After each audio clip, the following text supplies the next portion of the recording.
Alright, this video is for Friday, April 3rd for senior high history.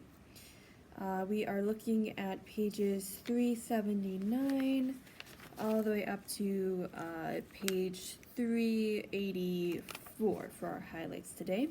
We're looking at the European theater from 1939 to 1941 in the war.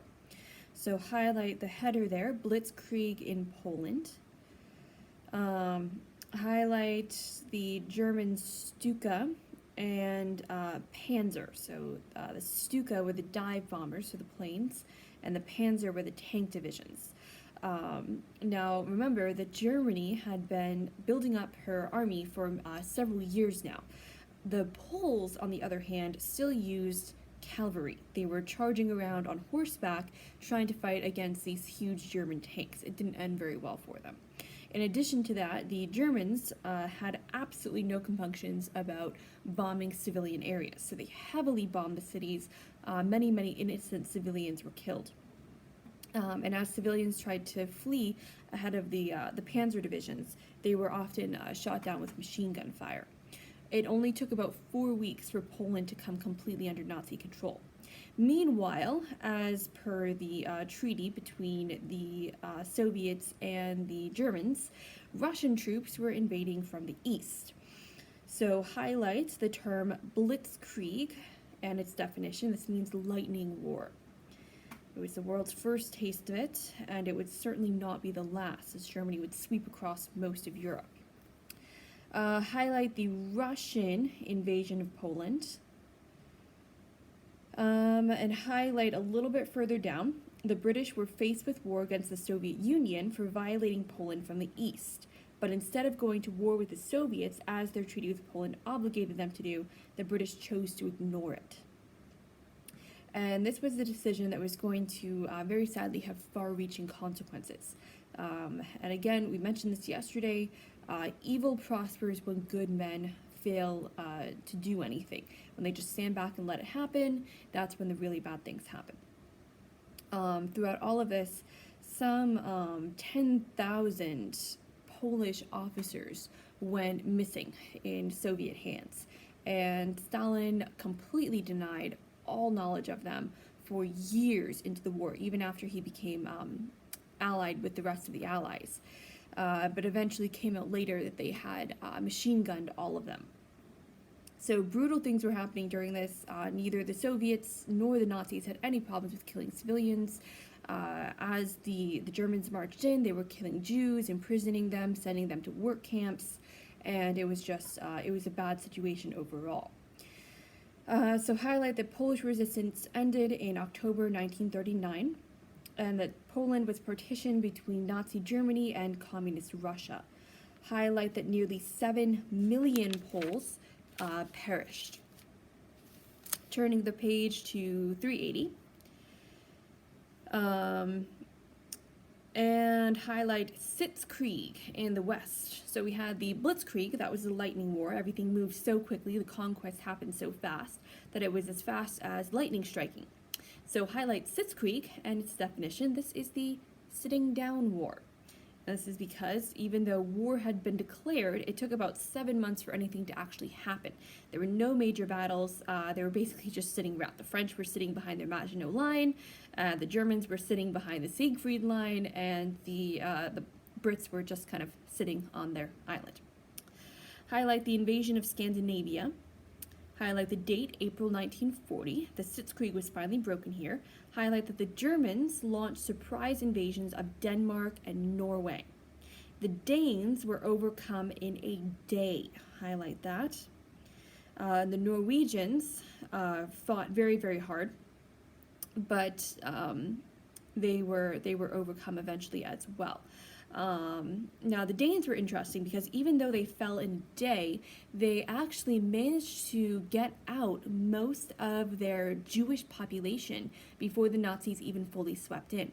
And if you look at our map there at the top of the page, you can see just how close Denmark comes to Sweden. So they used fishing boats and all manner of just small craft to get the Jews out of Denmark and into neutral Sweden. So very courageous in spite of the fact that they lost their own country for several years into the war. So that is Denmark. Let's talk about Norway a bit.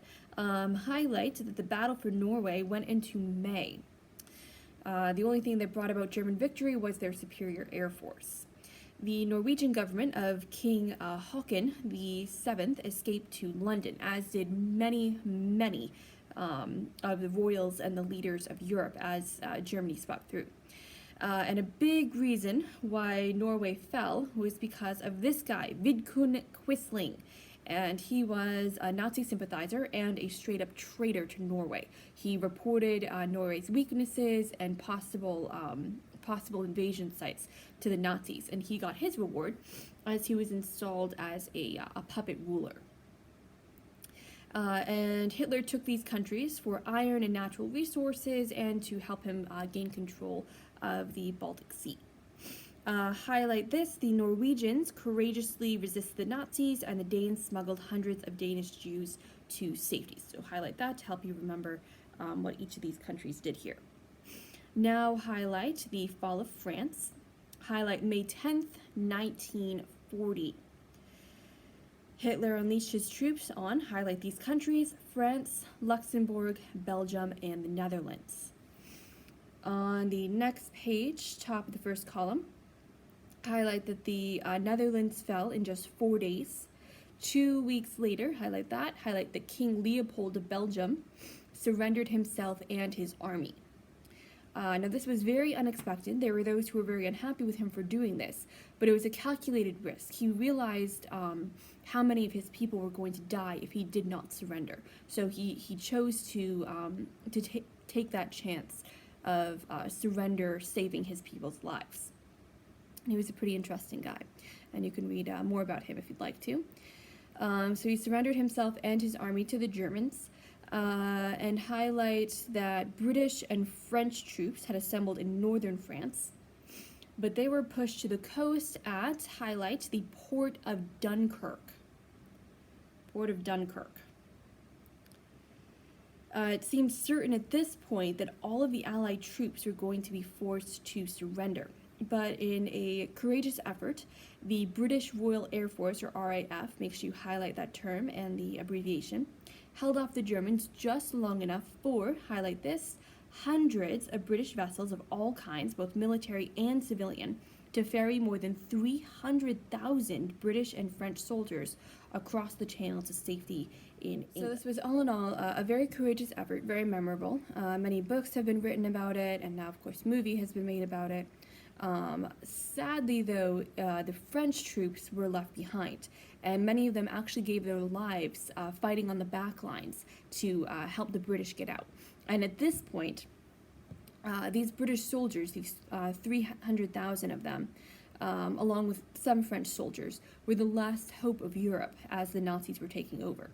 So highlight the French collapse. The British were now off the continent, and French hope failed here. So highlight that Paris fell to the Germans in June. So that's June of 1940. Meanwhile, highlight Mussolini entered the war, and he, highlight, attacked France in the south. Remember, he's already attacked Ethiopia in a bid for colonial gain. Now he's hoping to get a piece of France as well. So Mussolini, he was kind of like the low guy on the totem pole, so to say, in this alliance. He wasn't as powerful, he didn't have as big of an army or as well trained of an army as the Soviets and the Nazis did. So he was like, you know, like the little fish swimming around the shark that's trying to snatch off all the pieces that the shark's not eating. A little kind of a ground feeder there, we might call him. So now, a new government, headed by an old World War I hero by the name of Marshal Henri Pétain, came to power. And Pétain, he might have been a World War I hero. I don't have a whole lot of good things to say about him. He capitulated to Hitler, he cooperated with handing over Jews, he cooperated with persecuting his own people, and he just, he was a bit of a coward. He was very old, probably not the best guy to be holding office in the government, but he came to power and pushed for an armistice. So highlight this date, June 22nd, 1940, France surrendered to the Germans. Under these terms, all of France except for, highlight this, a small zone in southern France with a capital at Vichy. came under German control. Highlight these italicized words. Throughout the war, the Vichy French government under Marshal Pétain collaborated with the Germans. Highlight, though, that several Frenchmen escaped to Britain. There they organized, highlight, the Free French government under this guy's leadership, highlight his name, General Charles de Gaulle. De Gaulle was not a very popular guy. He was very harsh, very cold, but he was very patriotic. He loved his country very much. There was nothing that he wouldn't do to see France restored back to freedom. So probably kind of the best guy for the job here. Highlight now the Battle of Britain. France was now conquered. Much of other areas of Europe had fallen to Germany. So now Hitler turned to Great Britain. So highlight conquer Great Britain. Highlight Operation Sea Lion, and that is the name that Hitler gave to this plan. On the top of the next column, highlight the Luftwaffe. This is the name of the German Air Force. Highlight that the RAF was outnumbered 5-1. 5-1. So for every one plane that the Royal Air Force had in Britain, the Nazis had 5. So in a battle, it was often thousands of German planes fighting against only hundreds of British planes. And when you look at it in that light, it's you can see the miracle that took place to keep England from falling to Germany. Highlight the constant air raids there. The Germans would, excuse me, the German plan was to demoralize the people with air raids, and then the British or German army would cross the English Channel and invade, forcing them to surrender. But the Nazis severely underestimated the British people. On the day that Germany invaded France and the Low Countries, Neville Chamberlain, that old coward who handed over Czechoslovakia at the Munich Pact, resigned. And highlight this guy's name, Winston Churchill. Highlight that he became Prime Minister. He was definitely the best man for the job here. And he was England's last hope.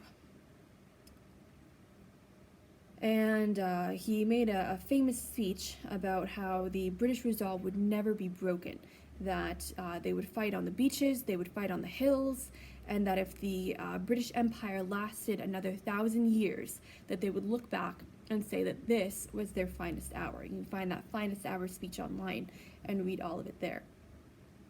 Churchill was a very courageous guy, and he was made sure that England was prepared to fight here. Highlight this date, July 1940, and highlight the Battle of Britain. This is when it began. After attacking air bases, shipping, and production, Hitler focused airstrikes primarily on cities. Like we said with Poland, the Nazis had absolutely no compunctions about bombing citizens and civilians. And they didn't care how many innocent people they killed. They were just determined to sweep in and to conquer. Highlight the term the London Blitz. This was called because they especially attacked London as the capital. Highlight that some 10,000 bombs fell in the city in September alone. 10,000 bombs in 1 month. It killed, highlight, almost 13,000 civilians and injured another 20,000. Highlight that thousands of British children were evacuated to the countryside for safety.